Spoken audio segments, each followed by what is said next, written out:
Just a few days before the September 11th attack in America, Trent Lee lost his job at the World Trade Center.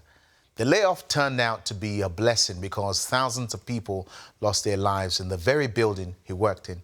Trent has overcome several obstacles in his life, but has made it his mission to turn his pain into praise. He joins us via Skype. Trent, thank you so much for joining us. Thank you for having me.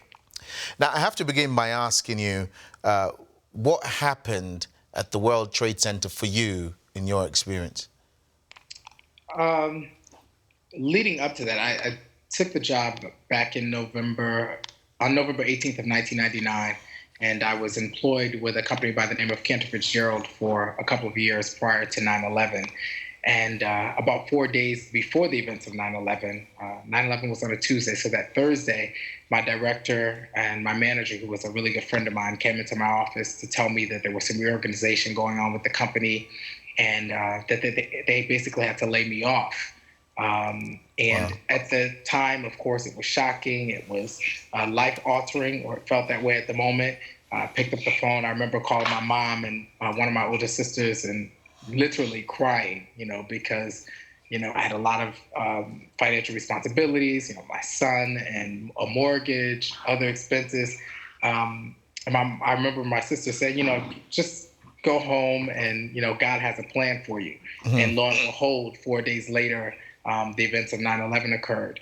Wow. And let me ask you though. Earlier on in your experience, you had a health scare that totally changed the course of your life. It was cancer. Yes. Now, did it feel to you as though, why am I going through this again when you got to 9/11? Because earlier you'd been through this terrible health scare. It did feel, or I should say that my heart had questions for God.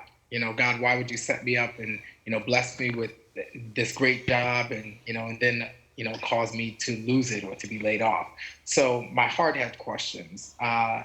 It felt a little different in that it wasn't a physical letdown or disappointment. Right. But it was, a literal one in terms of my life path. Cancer was unique in and of itself because it takes its toll on your body and who you are spiritually and mentally. It took its toll as well. But yes, I did have questions for God on both occasions. And we could really talk extensively about your experience with cancer and how you got through it at the age of, 26 or so. But I want to talk about your record, because here you are. And for me as an African, it's hard to get through my head. You have a bachelor's degree in political science. You have a master's in business administration. Yes. And you're jumping around on stage singing. For a Nigerian man like me, I can't understand that. Well, I would say that, the degrees they give me a reason to jump around on the stage. I am grateful to God for, my education and the pedigree that has come along with that.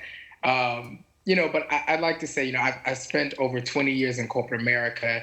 I'm passionate about what I do as an HR professional. I do auditing and due diligence for banks and hedge funds when they go through acquisitions. But my passion is for the things of the kingdom. I am a worshiper. I'm a praiser all day. And so this CD and this record allows me to walk those passions out and see them through. Now, you of course, in church, under the ministry of one of my favorite preachers, and for many of us, Bishop Noel Jones.